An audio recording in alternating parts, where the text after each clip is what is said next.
Hi, it is February 26th. We're in Leviticus 19:1 through 20:21. The Lord also said to Moses, "Give the following instructions to the entire community of Israel. You must be holy because I, the Lord your God, am holy.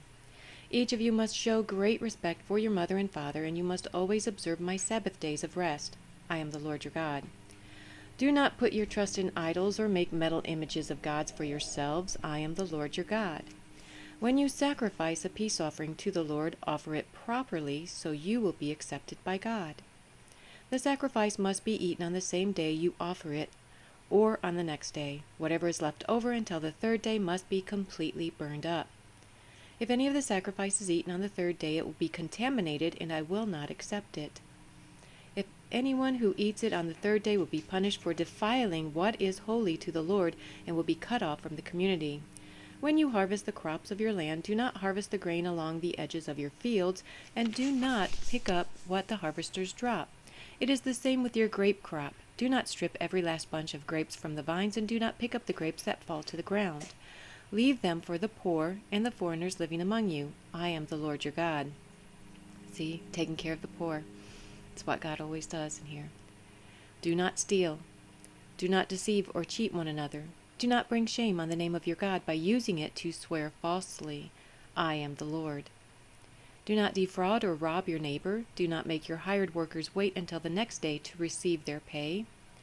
Do not insult the deaf or cause the blind to stumble. You must fear your God. I am the Lord.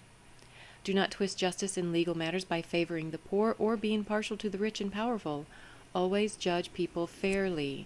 Do not spread slanderous gossip among your people, and do not stand idly by when your neighbor's life is threatened. I am the Lord. Do not nurse hatred in your heart for any of your relatives. Confront people directly so you will not be held guilty for their sin. Do not seek revenge or bear a grudge against a fellow Israelite, but love your neighbor as yourself. I am the Lord. You must obey all my decrees. Do not mate two different kinds of animals. Do not plant your field with two different kinds of seed. Do not wear clothing woven from two different kinds of thread. If a man has sex with a slave girl whose freedom has never been purchased but who is committed to become another man's wife, he must pay full compensation to her master.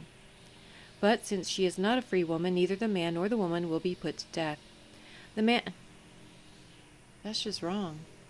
The man, however, must bring a ram as a guilt offering and present it to the Lord at the entrance of the tabernacle. The priest will then purify him before the Lord with the ram of the guilt offering, and the man's sin will be forgiven. When you enter the land and plant fruit trees, leave the fruit unharvested for the first 3 years and consider it forbidden. Do not eat it. In the 4th year, the entire crop must be consecrated to the Lord as a celebration of praise. Finally, in the 5th year, you may eat the fruit.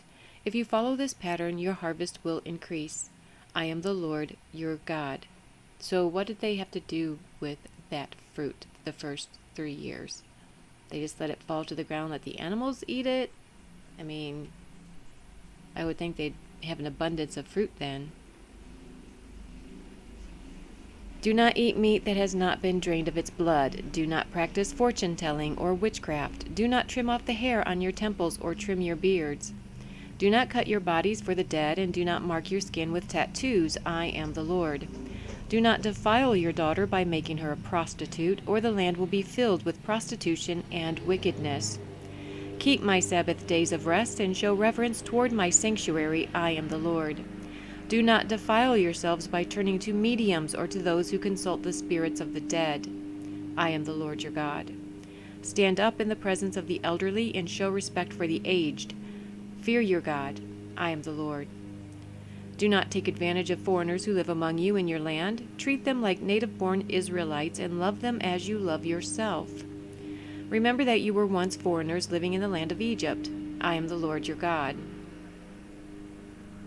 Do not use dishonest standards when measuring length, weight, or volume. Your scales and weights must be accurate. Your containers for measuring dry materials or liquids must be accurate. I am the Lord your God who brought you out of the land of Egypt. You must be careful to keep all of my decrees and regulations by putting them into practice. I am the Lord. The Lord said to Moses, "Give the people of Israel these instructions.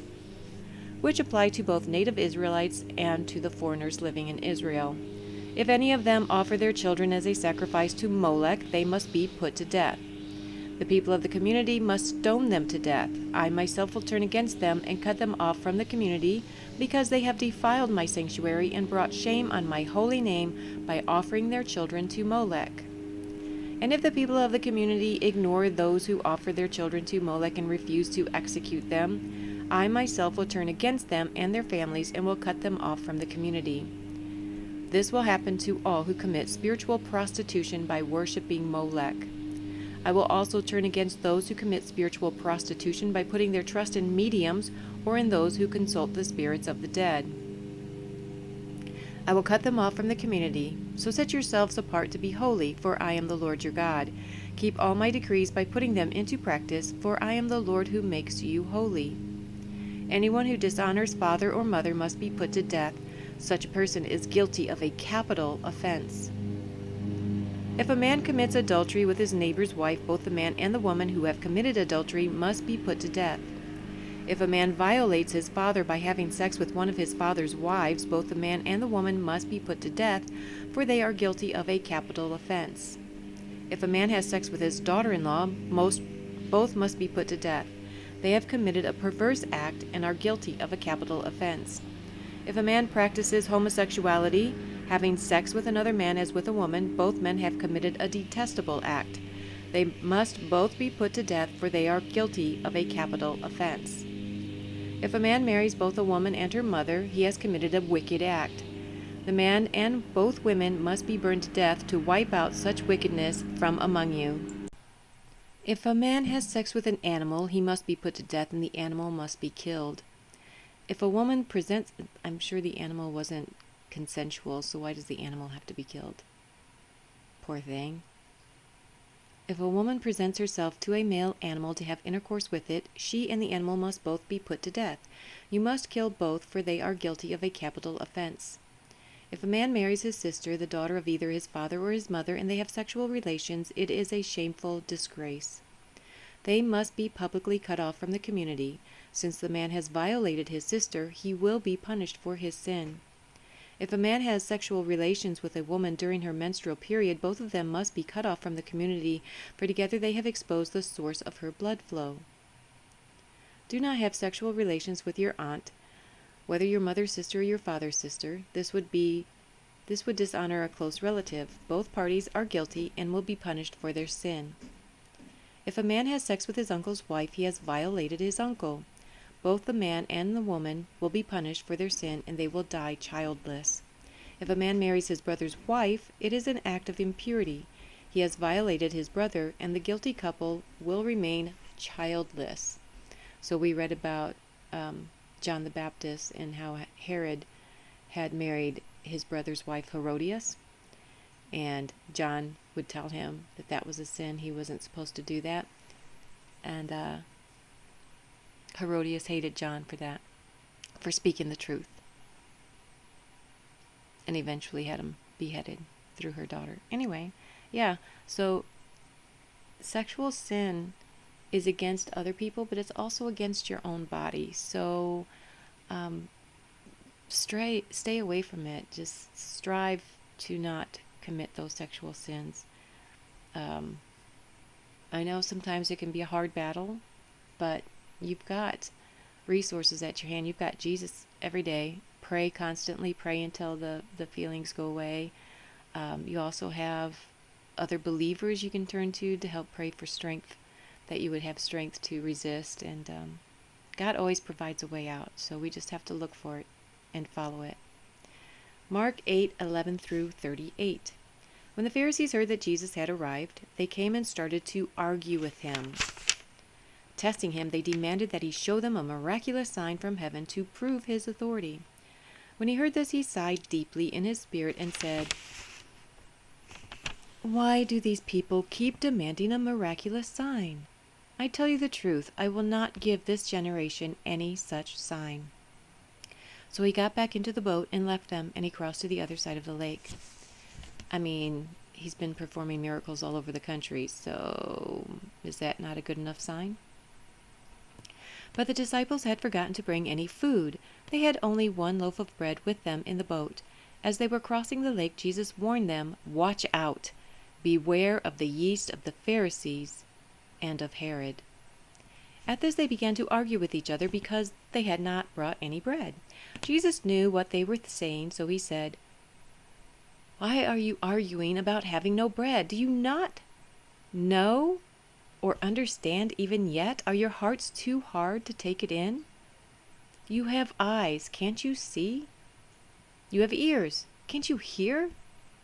Do you not remember anything at all? When I fed the 5,000 with 5 loaves of bread, how many baskets of leftovers did you pick up afterward?" 12, they said. "And when I fed the 4,000 with 7 loaves, how many large baskets of leftovers did you pick up?" 7, they said. Do you not understand yet?" he asked them. When they arrived at Bethsaida, some people brought a blind man to Jesus, and they begged him to touch the man and heal him.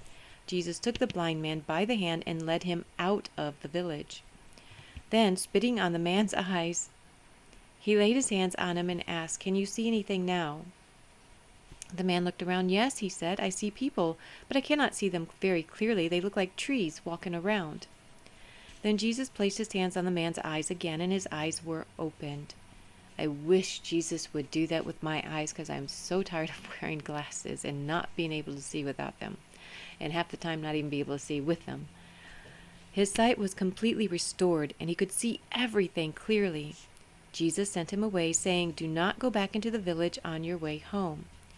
Jesus and his disciples left Galilee and went up to the villages near Caesarea Philippi. As they were walking along, he asked them, "Who do people say I am?"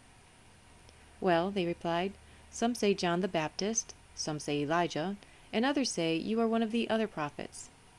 Then he asked them, "But who do you say I am?" Peter replied, "You are the Messiah." But Jesus warned them not to tell anyone about him. Then Jesus began to tell them that the Son of Man must suffer many terrible things and be rejected by the elders, the leading priests, and the teachers of religious law.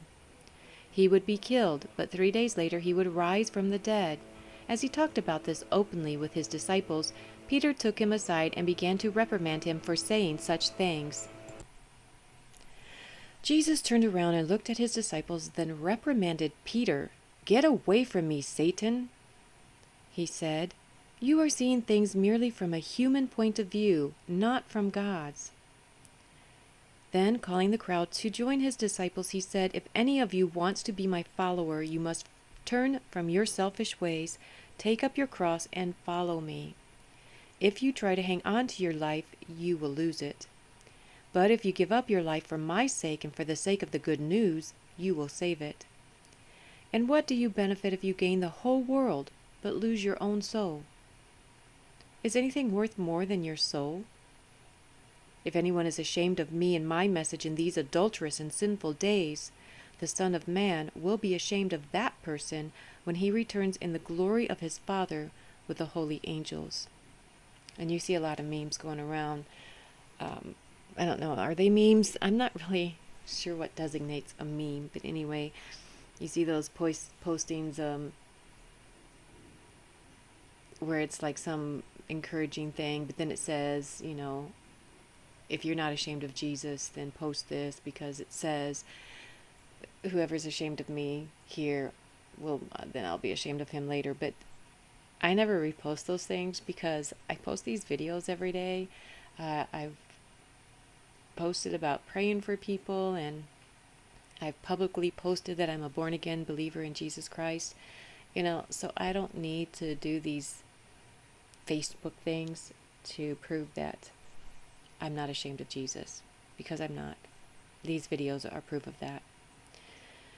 Yeah, so lots of interesting stuff going on. Oh gosh, my shoulders are killing. Like, I had class the other night, and so my muscles are all sore.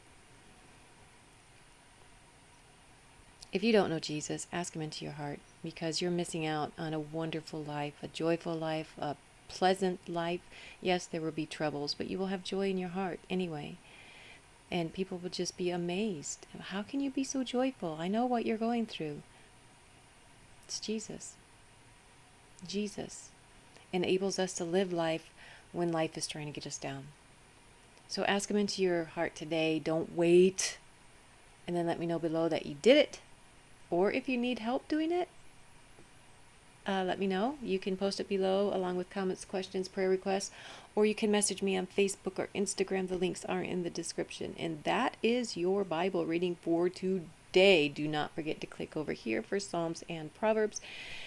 And God willing, I will see you tomorrow. Have an excellent day. God bless you. I love you.